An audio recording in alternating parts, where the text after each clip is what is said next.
Hello, everyone, and welcome to Kilowatt, a podcast about electric vehicles, renewable energy, autonomous driving, and much, much more. My name is Bodie, and I am your host. And this is our third and final episode of the Chinese EV special series that I was doing. Even though it really wasn't much about Chinese EVs, this episode is about Chinese EVs, but the other ones, not really. I mean, they all kind of started off to be about Chinese EVs, but they got more general as I got into them. So, but this one is specifically about Chinese EVs and why they're so affordable. So let's go ahead and dig into that, shall we? So the average price of an EV is different around the world, right? It's about $55,000 here in the US. In Europe, it's around 40,000 euros or $43,000. In Asia, it's $46,000. Asia as a continent, but in China, which is in the on the continent of Asia, in China, the price of the average EV is closer to 35,000 US dollars. So how are they able to achieve that? Well, first we should look at how were they averaging the price out. So in the Asian EV market or the Asian auto market, what they do is they do the average price, but it's volume weighted. So if you sell, let's say, 100 vehicles that are $100,000, and you sell 10 vehicles that are $50,000, and then you sell 3 vehicles that are $8,000, they don't take those 3 numbers and combine them. They take how many of each vehicle at each price point, and then they weight it and then average it together. So it's not exactly an apples to apples comparison when you're comparing it against the US market or the European market. But still, we all know that cars or EVs in China are pretty affordable. So I just want to get that out there before we start, though. I found that interesting. Um, Another thing I found interesting was that Chinese automakers produce more than half of the EVs in the world, which is insane. Just the Chinese automakers, they produce more than half of the EVs in the world. That's just an insane number to me. Anyway, we're here to talk about why Chinese EVs are so affordable. And I could say so cheap, but it doesn't mean that they're built cheaply, even though they're affordable. So we're going to use the word affordable. So, about 20 years ago, China was importing a huge amount of oil. And on top of that, they had a real problem with air pollution. We've all seen the pictures of smog hanging around, these Chinese cities. It's not a pretty thing. It's not good for the health of the citizens and it's not good for the environment. So, China came up with a solution. And that solution is they were going to start investing in EV technology. So we're talking like 2003, 2004, 2005, that time frame, right? They are already investing in EV technology. And the goal, or at least one of the goals, one of the stated goals was to improve air pollution and gain some energy independence. So that was probably more the energy independence side of things. So when a government wants to kickstart a sector, they subsidize it. So according to some estimates, the Chinese government gave out about $29 billion in subsidies between 2009 and 2022. And that was just for EV production. Some of that $29 billion came in the form of cold, hard cash, and that paid for things that were, upfront costs like building factories or R&D, that kind of thing. But some of the subsidies that were counted in the $29 billion also came in the form of tax breaks. The Chinese government also handed out another $71.8 billion in subsidies for cheap land leases, low interest loans from the government. Some of this money even benefited consumers when they would go to buy an EV. They would get a little money back or some sort of tax credit or something towards the car, whatever the subsidy was. But those subsidies mostly were phased out in 2022. So that's the step one of why EVs are so cheap is largely subsidized by the government. And we hear a lot about that, right? That's one of the reasons why Europe put subsidies on Chinese EVs or Chinese built EVs because of the subsidies. But there's another reason for this low cost, and those are low materials costs. So, in terms of the battery accounts, depending on where you read, for between 25 to 40% of the cost to produce the vehicle. In 2016, that number was very close to 50% of the vehicle.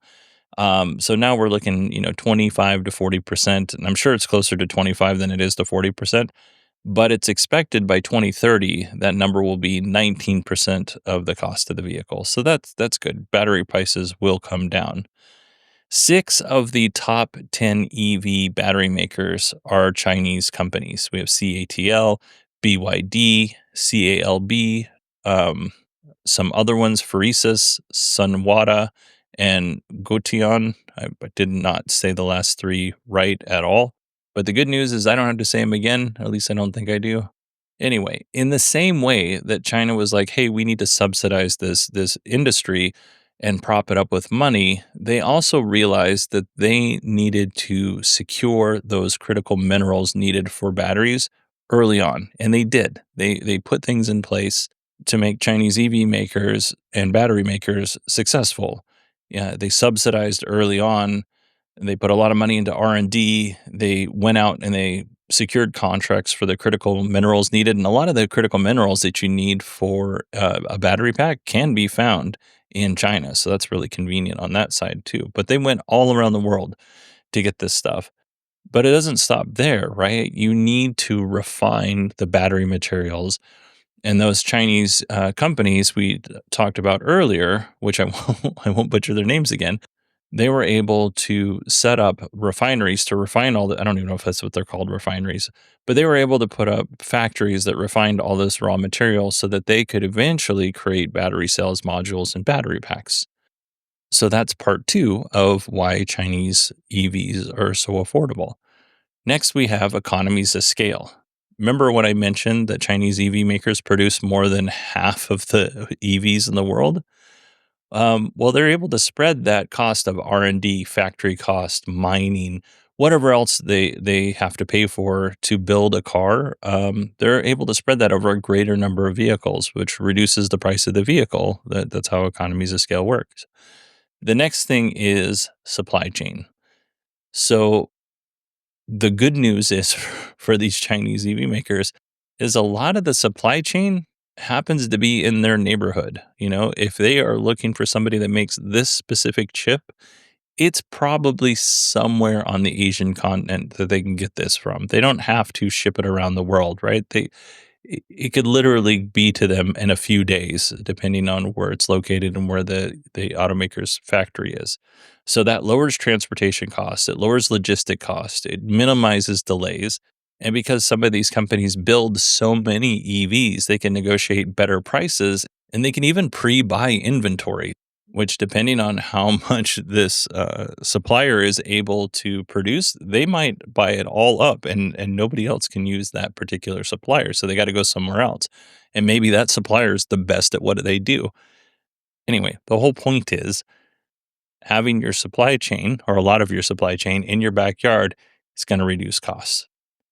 And then now we're going to go to labor. Now, labor, this is the one of the downsides when it comes to having an affordable EV.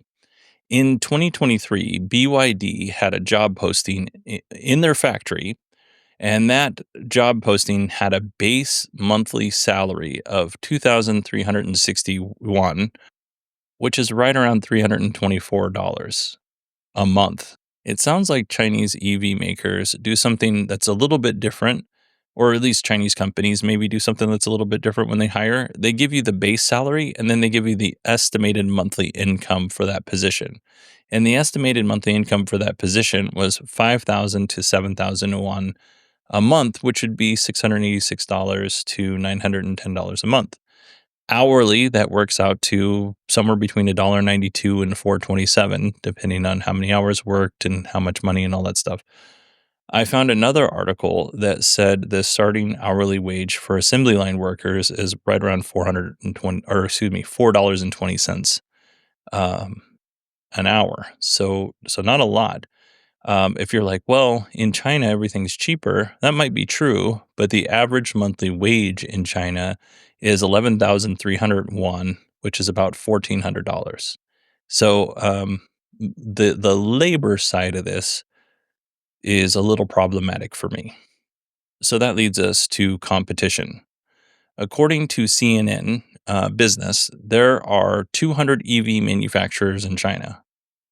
I don't know how many auto manufacturers we have here in the US, but I doubt it's more than 50. Like, I can't even, I'm going to say it's probably 20 or 25. It's not that many. I might be wrong. I didn't take the time to count. But right now, there are 200 EV manufacturers in China. In 2019, there were 500 EV manufacturers. So in the, let's say, 5 years, we've dropped by 300. There is a lot of competition, and that competition has fostered a price war. And this is not sustainable if everybody wants to stay in business, which is why in 2023, 16 Chinese automakers signed an agreement to not disturb fair competition in the market with abnormal pricing. This sounds, and I reported on this when it happened, this sounded a lot like price fixing. But there was a minister. I can't remember if he was a finance minister. There was some minister from the Chinese government that was there, and they witnessed the signing. And this agreement ended up lasting one day. they these 16 automakers got together, and Tesla was involved in some other companies like Volkswagen and whatever. But they got together. It lasted one day, and the way that I remember this, and I might be getting some of the details mixed up here, but basically, Tesla announced some sort of new incentive program if you buy a Tesla. And then another automaker in China was like, well, wait a minute. If you're going to do that, we're going to lower our prices by this much. And then the house of cards just came tumbling down and then went right back to the price war. Which, we don't, obviously the price war is good for consumers in the short term. It's not good if you want choice, because eventually everybody's going to, or not everybody, eventually we're going to have a few companies rise to the top. And then when that happens, there's usually an awful lot of gatekeeping that happens to keep other startups out of the market, which is probably why we only have a handful of automakers here in the United States. But yeah, so that is, what is that, point like five? 1, 2, 3, 4, 5, 6. That's point 6. The final thing that I have for you today isn't so much of why Chinese EVs are so affordable. This one is more of what makes Chinese EVs really appealing. So Chinese EVs look good. They're full of technology that are typically reserved for more expensive cars. In a lot of cases, like what is it? Xpeng just announced, I think, that they're releasing their level 3 or whatever it is, self-driving, for free. BYD said that they're going to do this as well. So, we have really affordable, capable self-driving or autonomous driving systems. We have connected vehicles with a lot of different safety features.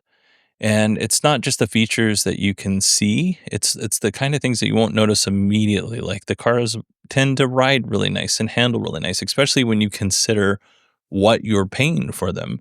And Chinese automakers pay a lot of attention to the experience, the features that people see directly in front of them. Like Neo's got their personal assistant, where I talk about this all the time, but you can talk to the personal assistant and tell it to roll up the windows or change the channel, and it's got a little round face on the dashboard, and it looks really cute, and it's kind of a fun thing to play with. I don't know how it is long term, but it's a neat idea. And then you have BYD with all of their technology. One of the cool things that I like about BYD is it's got a rotating screen. It'll go from landscape to portrait. The point is here, Chinese EV makers, they really embrace those tech forward features in a way that a lot of Western automakers are still trying to catch up. So for around, let's say, $9,000 to $15,000 US, somebody can go in, they can buy this really nice, affordable EV. And sure, there's going to be compromise when you have a vehicle that costs $50,000 in China versus a vehicle that costs $15,000 in China. There's going to be compromise.